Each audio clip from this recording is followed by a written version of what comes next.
Yo, welcome to another video, guys. Today we are going to Theorycraft a team and basically the ideal free-to-play monsters that you should build in order to prepare for these artifact dungeons, both the wind and the light. Alright, I am going to try to keep it free to play so that you can basically possibly use both or a combination of these monsters to clear both dungeons. Okay, let's first read his skills. So, Steel Fist, alright? Looks like his default attack attacks all enemies and decreases the attack speed for 2 turns. Okay. Thunder Blow attacks the enemy target 3 times and decreases the attack bar by 30% each. The enemy will be stunned for 2 turns if the enemy's attack bar becomes 0. He's got 2 passives, guys. First passive. Whenever the enemy's 5th turn ends, attacks a random enemy with a Thunderbolt, attacks up to 4 times in proportion to the boss's attack power, and the attack will never land as a glancing hit. Stuns the enemy with a 25% chance per beneficial effect granted on the boss. Stuns the enemy for 2 turns when the boss lands a critical hit. Alright, so second passive increases the boss's attack power and critical rate for 1 turn when each turn begins. So as soon as his turn starts, he's going to get attack power and crit buff, okay? On top of that, it's going to grant a shield equivalent to 10% of the boss's HP and increase the defense on the boss for 1 turn whenever you attack him. So every time you attack him, he's going to get a defense buff. Additionally, the damage received from the enemy is decreased by 20% per beneficial effect granted on the boss. Okay, so let's dive in, guys. I'm sure you saw the thumbnail, and right away, we've got to talk about the Dark Vampire Lord, man. He is going to be amazing for you. I do believe he's going to be a PvE meta unit, at least in the beginning, before we actually come up with some speed teams, and even then I think he might still be there. Okay, all right, so first and foremost we will be using the Dark Vampire Lord. Why? Man, I mean, look at this sexy. He's gonna basically be your leader skill, 38% attack power, amazing, right? He brings attack buff plus the vampire effect, so that's gonna be some extra healing for your monsters. But this skill right here, guys, it's going to attack break because the damage is going to increase a proportion to his attack power, right? So we need an attack break, all right? We need an attack break. It's going to give him a slow. Basically, it's going to give you more turns before he moves, which is great. But the kicker is he's going to block beneficial effects for 2 turns. So there's nothing in the description that says he is immune to beneficial effects blocked, right? We know that all boss monsters are immune to Oblivion, but I've tested this just to make sure, and you know, all bosses you can throw block beneficial effects on. So this is going to be huge. He will not be able to take advantage of this passive, all right? So he's not going to get this defense every time you hit him. He's not going to get the shield. He's not going to get the attack power. He's not going to get the critical rate. So this is the key. This is why you're going to want to use this guy, okay? Now, second, for this guy, we will be using the Fran. Why the Fran? That's another attack break. Another attack break, obviously, the immunity. There's nothing that says that he's going to stun you through immunity. So immunity should be able to prevent those stuns. Immunity should be able to prevent those attack bar decreasing, all right? So Fran, amazing. You should already have a Fran built. And in case you do, she's got a cleanse, right? She's got a cleanse in case you do get stunned if you were caught without the immunity. So she's going to be amazing here. Now next, guys, we are going to want probably a Lauren. A Lauren for this guy, because nothing says he's immune to attack bar reduction. And this is your defense breaker, and this is going to be your defense breaker. Again, slows, defense break, attack bar manipulation on this guy should be amazing. Now for this guy, the last 2 slots, I'm thinking you want to take advantage of less turns, right? So maybe a crow and a rock I think would be ideal, because you have the team ups, right? Where the hell is Rock? Okay, so something like this, I do believe should work very, very well. You want to take advantage of less turns, okay? So ideally, you're going to want these two on rage, as they're going to be your damage dealers. Now, there might be something that, I actually think that the boss himself is going to be very hard because it's endgame. These artifacts are going to be amazing, all right? They're going to be amazing. So I don't think you're going to be able to basically kill him in one go like you do with the giants right now, right? You probably won't. So you may need some more sustain. That's where your Bella is going to come in. He's going to have the defense break, more sustain, some more attack bar for your team, right? So basically any combination of those two, but I do believe the team up itself is going to be very, very good here. Depending on your rune quality, you might be able to even use a Tark possibly here instead of the Crow. But I do think the Crow and the Rock are going to be great here. And honestly, guys, one key thing that I will tell you now, there's nothing that says you can counterattack this guy, right?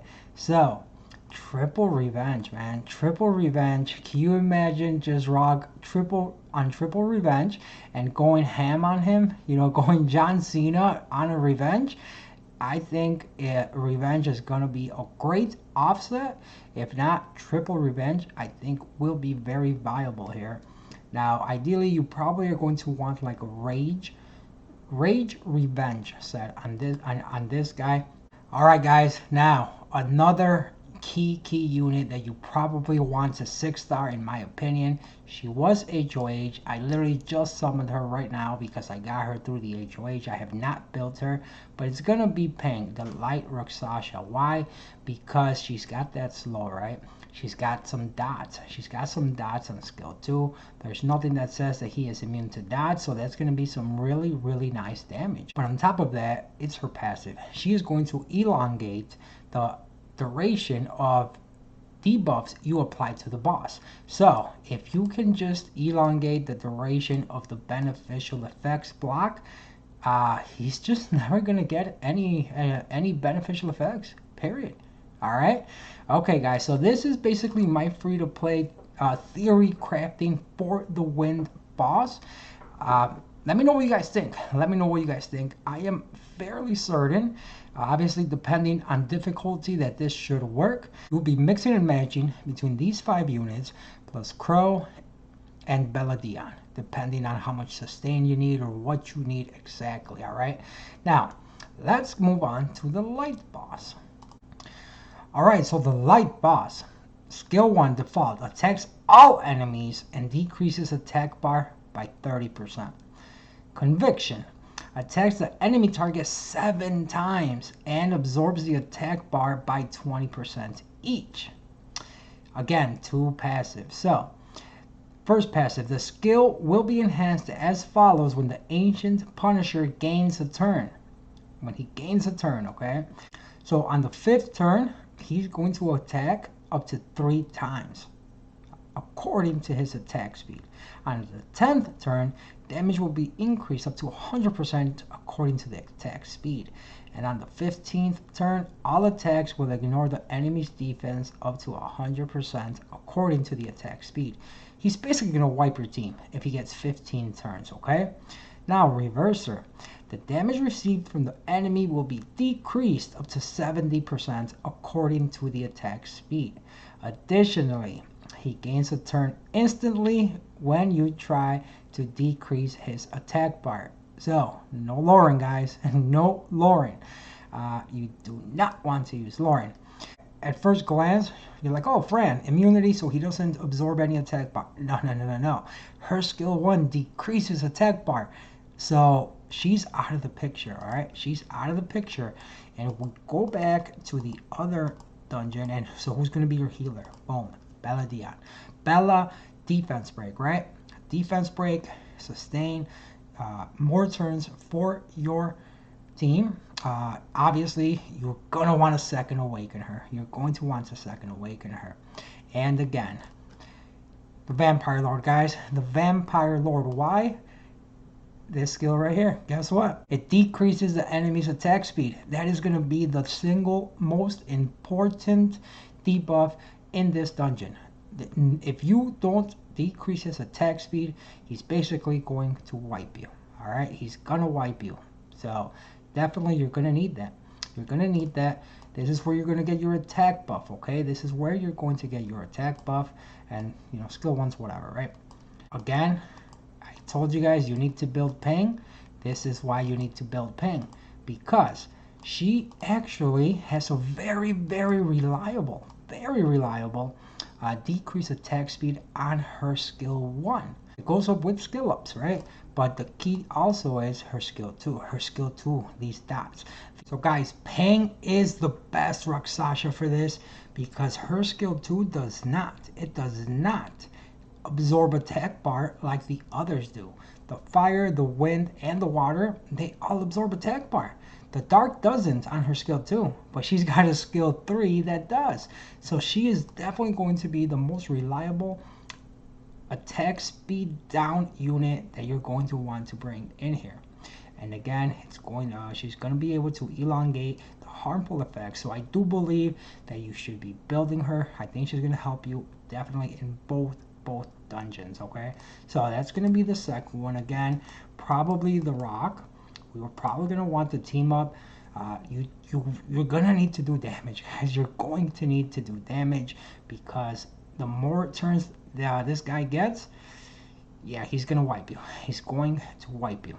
Now, in the last slot, you might be able to add a damage vertihile if you've got a second one, possibly, just to turn cycle. There's nothing that says that the more turns you get, the more he does. No, it's only when he gets a turn. You're going to need to apply that slow, though. You could have a second team-up unit here. The Theomars, guys. The Theomars can also be a great 5th unit for this because he's got a defense break on his skill 2 and then he applies dots. He applies dots with his skill 1 and you can build him to pump out heavy damage. And he's also got endure. There's nothing that says the boss is going to kill you through passives or anything like that. So yeah, if he does die, he's got endure, so he's got a second life, but also Elsharin. You can use Elsharin here as well. I do think the Theomars should be the next best. Again, depending on the difficulty of this stage, you may need another sustain unit, but I do believe that between the Belladon, the vampire buff from the Vampire Lord, that should be enough sustain. So there you go, guys. This is my theory crafting for these new dungeons. Basically free to play. I do think they're actually going to be like, they might be like the go-to teams, honestly. Even when I tried to theory craft with a bunch of nat 5s, there wasn't many options as far as me wanting to switch any of these units, really. I think building these units with, you know, great rune sets, I think they're going to be able to basically farm both of them, especially these 4. These 4, I do believe, are going to work in both dungeons, so depending on which one you're farming. For the wind, you definitely need immunity. So there we go, guys. Basically this is going to be my core, honestly. Even on my end game account, there's not much that I want to change as far as monsters for these dungeons. Again, the team up, man. The team up is basically some few extra hits. Obviously, it's all going to depend on who he teams up with, but I do believe team up is going to be very key here. It's basically free damage. You don't want to take too many turns against the wind boss, and then this guy, you just want to kill him as fast as possible. So team up from the Rock is going to be amazing. For the wind one, he is fire element, so he's going to be able to have that elemental advantage. So Rock for sure is definitely amazing. But the Pang, guys, I really think that Pang and the Vampire Lord are going to be basically PvE meta units for these dungeons. Now, disclaimer, guys, this is just first thoughts. This is just some theory crafting. So we'll see what actually happens. I myself am going to be working on some speed teams, and we'll see how this dungeon goes. Yeah, it depends how strong these bosses are going to be. If you want to get a head start though, make sure you build your Pang, you build your Vampire Lord. I do believe these combination of these units will be able to help you farm both of the new artifact dungeons. If you didn't know, now you know. You know.